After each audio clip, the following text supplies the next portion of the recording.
Hi guys, it's Tracy Ann Doss. Welcome to my channel. Today we're doing a video on the documentary The Perfect Neighbor. And before we get into it, I just wanted to say this video is for entertainment purposes only, so please like, share, and subscribe so I can build my community. So this documentary is a hard one to watch. It's a little bit grainy and dark because it is all based on police cam footage.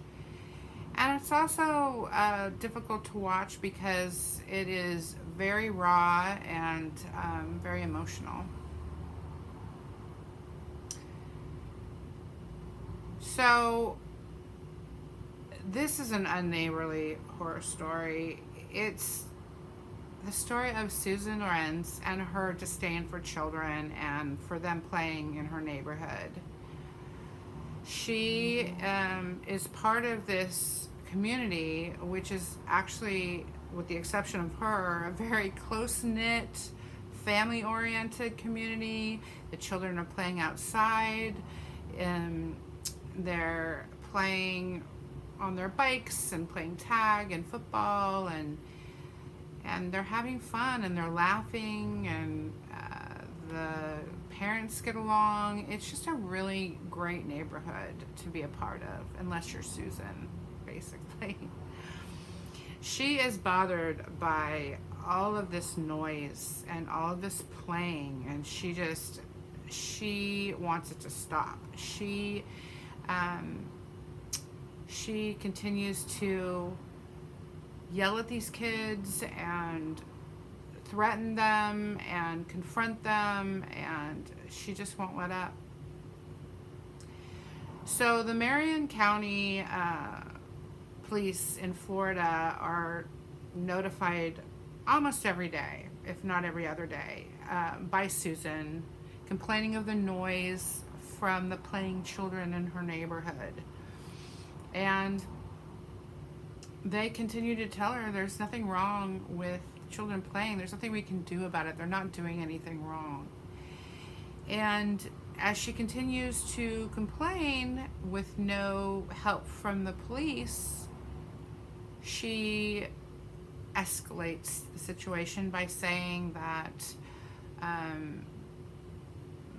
one of the neighbors, Ajike, has 4 children, and she came over and hit her with a no trespassing sign, and she wants them to come out because she's scared, this, that, and the other. So the police come out and they interview everybody on the scene, all the kids and some of the neighbors, and they said that's not what happened. She did not get hit with the trespassing sign. Ajike threw the trespassing sign at Susan's feet when they were having a discussion because she was claiming that the children were on her property, which they weren't. They were playing across the way in this grassy area, which was in the middle of all the homes. It was nobody's in particular's property. It was definitely not Susan's property, and the kids are okay with playing there. They play there, always played there. So the police came out, talked to the kids, explained to the kids, look, do not approach Susan, do not antagonize her. If she yells at you or swears at you, go get your parents. Just don't talk to her. And you're not doing anything wrong. Keep playing, keep having fun, but just leave this woman alone. Please just don't take her side. And they just continue to tell her, look, they're not doing anything wrong. They're not committing crimes. You need to leave the kids alone. And she starts to come up with other ways to complain and call the police. She is caught by one of the neighbors setting her own truck alarm off and saying that the kids are coming on her property and setting off this alarm, which is not the case. The kids aren't even around the truck at this time. And the next incident that she has is with another neighbor, and it just shows you how she's becoming more and more unhinged one of the neighbors contact the police, and they say this woman is ramming her truck into my chain link fence. This is an area nobody should be on, and somehow she got locked behind this fence on a no trespassing area. Instead of making a phone call and saying that she was locked in, she's damaged my fence. So the police went out to talk to her, and she's initially just very rude, like, why are you here? And just incredibly rude to the police officer, who's just trying to get to the bottom of this and find out what happened, get her side of the story.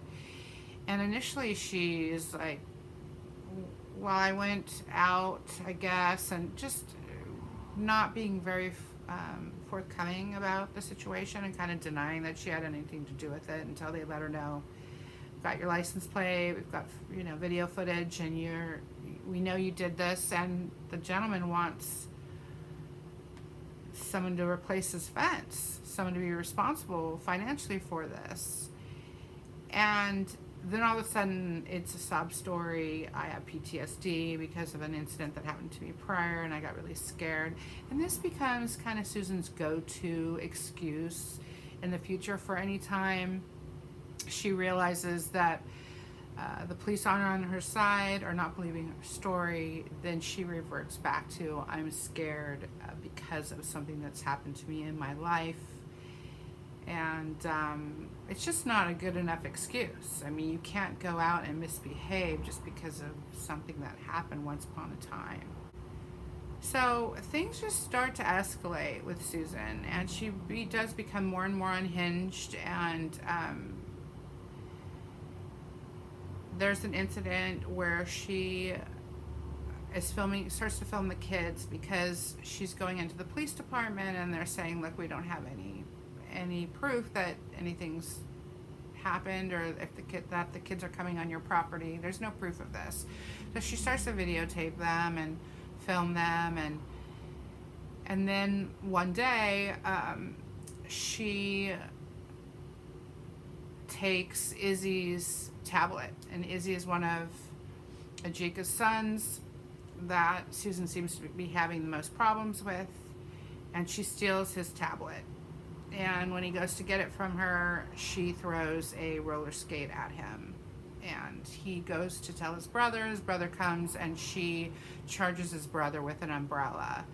And she's just absolutely crazy. And they had listened to the police officers, and they went to talk to their mom and to get their mom involved.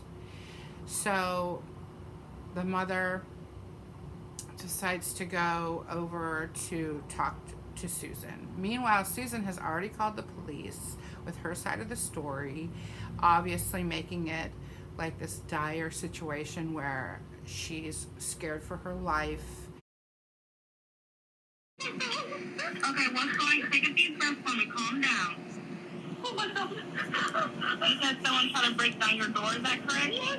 Yes. The woman was screaming and yelling, and she was trying to break down my door. Okay, was a female? Yes. I didn't know what to do. I grabbed my gun and I shot at the door. And I thought she was going to kill me. Oh my God. Okay, you said you shot at the door. Is that correct? I shot at the door because she wouldn't stop. I thought I was going to win, and she wouldn't. And I'm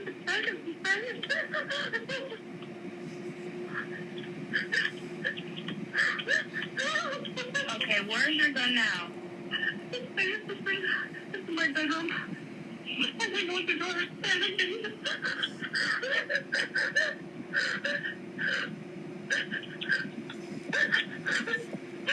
It was the woman who attacked me. Okay, do you still see the subject? I don't know where she is. I'm still in my house. I didn't open my door to her.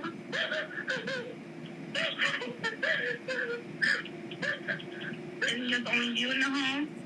Yes, it's just me. Okay, I just need you to lock all your doors and windows, okay? I have.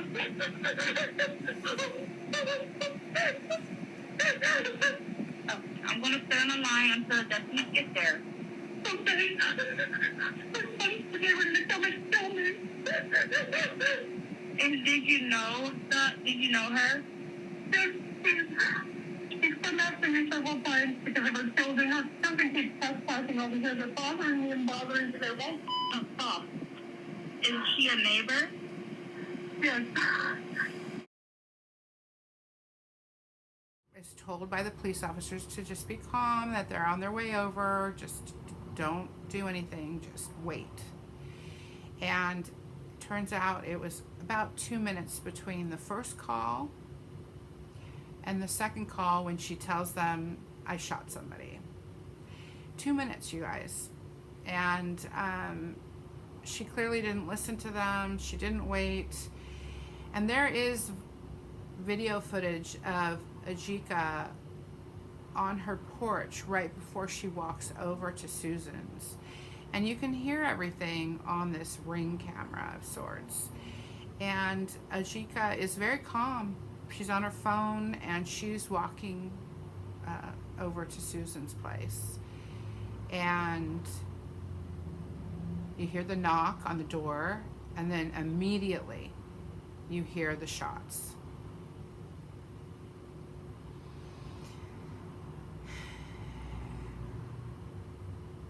Susan calls right after the shots the police again, and she tells them that she's shot Ajike and that she's afraid for her life, and basically lays out what has happened and describes it as much more aggressive in nature than it was. Describes it as Ajike pounding on her door and telling her that she's gonna kill her, and this is not what happened, not at all. I mean, when you later see the footage or you hear the footage, you can tell it was not that aggressive. So Susan is immediately detained, and the police try to revive Ajike, and they send Ajike to the hospital, and they start to interview the neighbors and everybody that's present, which is the entire neighborhood at this time. One of the female police officers goes to talk to Izzy, the young boy who went to get his tablet, Ajike's middle son, and it's such a sweet conversation between the female officer and Izzy. Izzy's devastated, of course, and he's very, very upset. And she talks calmly to him, and he asked her if his mom was moving, and she said, yes, she's moving. We took her to the hospital where they have fancy machines to help your mom, and you're a very brave boy, and I'm very proud of you, and I want to know what happened. I want you to tell me your story. And so Izzy tells her exactly what everybody else tells. It's the same story about the roller skates and the umbrella and all those things. And as this is happening, she asks him if he's been hurt, and he tells her, no, but my heart is broken. It's as if he already knew the fate of his mom before he was told. The police at this time call Ajike's ex, the kid's dad, and he comes to the scene and is immediately told that Ajike doesn't make it, and he has to tell his boys, he has to tell them about their mom. And he tells his kids, today's been a very bad day, and something really bad happened, and you all witnessed it, you all understand it, and you've all experienced it, and y'all love me, right? We all love your mom, right? Well, mom's not coming back anymore. And that was just the most upsetting moment of the entire documentary. The pain in these children's hearts is palpable, and you'll never forget the sounds of them crying. It's such a unnecessary, it's just so unnecessary this happened. And during the documentary, they show Susan sitting in the police car without a care in the world. She's just completely unaffected by what she's done and the lives that she's ruined. And the next scene, they bring Susan to the police station to interrogate her. And she just explaining to them how she was afraid for her life, and that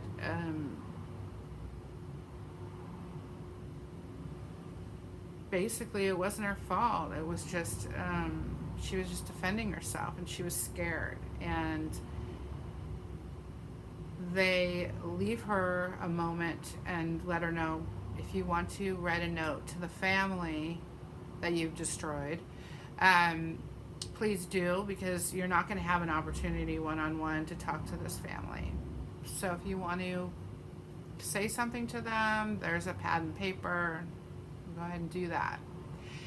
So she picks up the pad and paper and writes down what she writes down, and later the detective reads it, and it's just very much, I'm sorry, but, you know, no comforting of the children, no remorse, just her explanation as to why she felt she needed to do what she did, and she was scared, and blah, blah, blah, and all that.